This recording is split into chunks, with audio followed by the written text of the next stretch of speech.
Hello and welcome to the Dialogue Project podcasts. Just want to say thanks to everyone for listening. The feedback I've had has been fantastic, and it's lovely to know that there are so many people listening to the little things we're putting out. This podcast features a pain doctor called Adrian, and he simply talks about his work and how he approaches it, and how, in order to do his work well, how he sustains himself, really.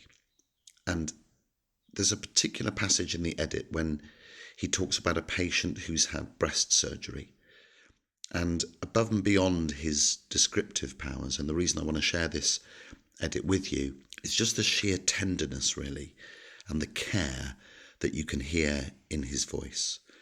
It's a reminder to me of the importance not just of what we say, but how we say it, and how indeed if we pay attention to the way in which we talk, the content, even if it's incredibly intimate or difficult or delicate, that content can become hugely listenable to and indeed compelling.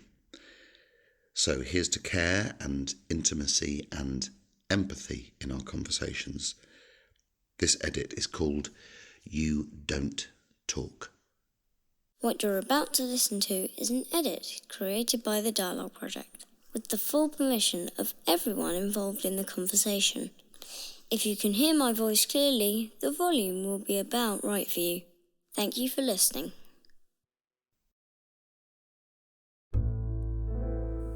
Pain is a way for me to try and make sense of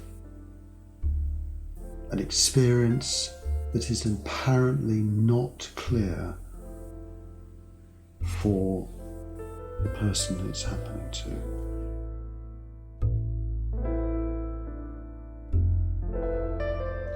Somebody's hurt themselves. Their pain's been present for 3 months. They have been unable to make sense of their pain. They go to their doctor gives them painkillers which don't work after a while. They then wait 6 months to see a surgeon who tells them, I can find no cause for your pain, right? You'll have to learn to live with it.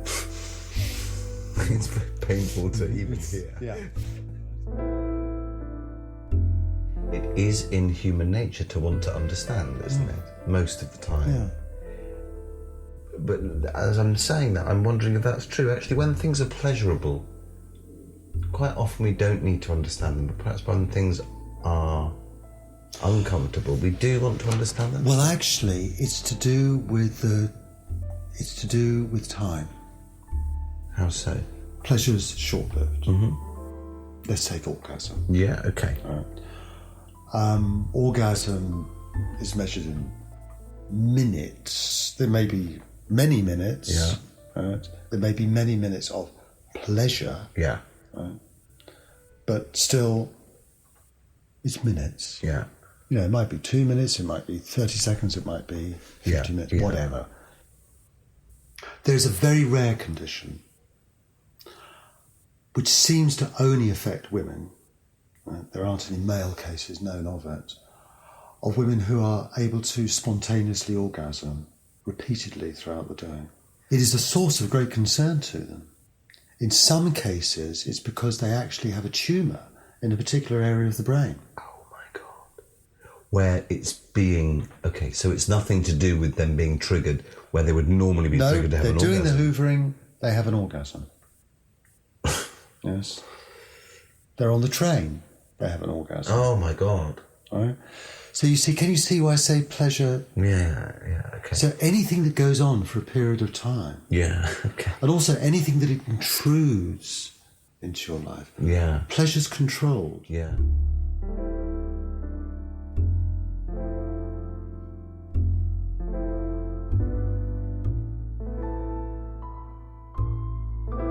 I can't remember the name of the patient I saw 10 minutes ago. The patient who's in front of me is the only patient who's in my life, and I won't be able to remember them in 10 minutes' time. Yeah. And we all do that. But every once in a while, patient gets underneath. We had that happen recently with a 17-year-old girl who died of very rapid secondary cancer. Really upset one of the cancer specialists she was working with, and who it was just too close to the bone. It was just too close. And that happens to all of us because it's when you identify with somebody. Say somebody who's your own age, or somebody you like. Yeah.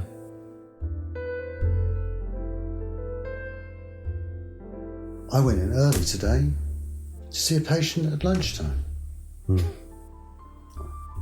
We all say to each other, you shouldn't do it. And we all do it. Why do you do that? And why do we do it? Why do you do it? We do it because apparently we care. We do it because although it's not therapy, it's tied up with your identity, your professional identity, which becomes your personal identity. Right.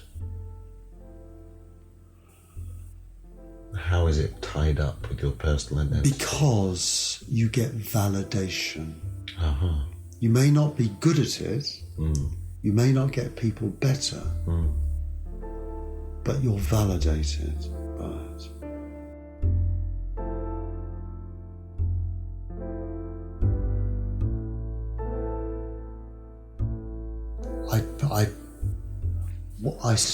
I try and be utterly silent when I'm working.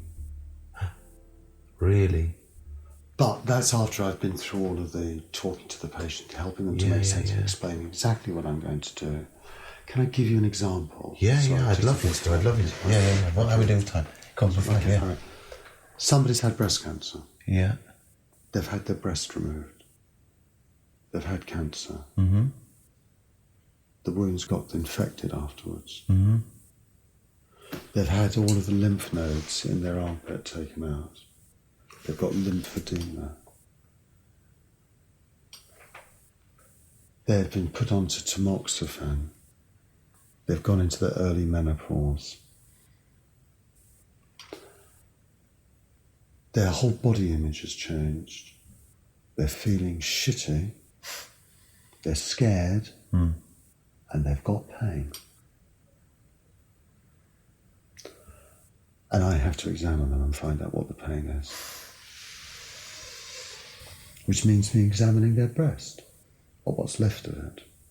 It's probably the first time somebody's touched the area. And apart from a surgeon, who's taken out the tubes, taken off the infection. The breast is puckered up with scars. It's got these nasty scars that are post-infection, where it's been sewn together in a really ugly fashion, and there isn't a breast there anymore. So you go in and you touch it. You're touching the scar. Yeah. Very often the scar's where the pain is, because the nerves got trapped in the scar. And then you stick a needle in it. Yeah. And so the silence around that encounter it's the silence I need for me to do that. And the silence is there because in a way it's for somewhere for the patient to inhabit. There's something for those patients sometimes. There's something so physically intimate about it. You don't talk. You just let it. You let them if they want to say something. Very often for them, it's a way for them to re-inhabit their body, to come to feel their body again as being part of them. So how do you generate in yourself the energy and the empathy that's required to do what you do?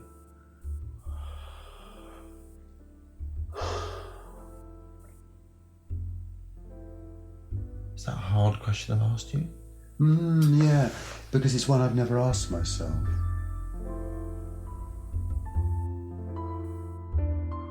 I will go for long walks on my own.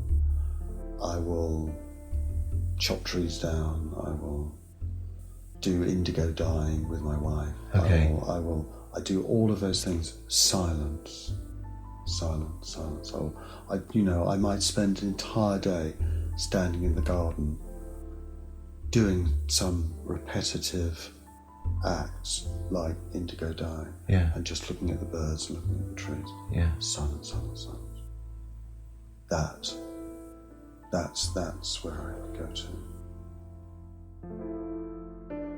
And I don't talk about my work because I can't talk about my work. You're doing quite well this evening.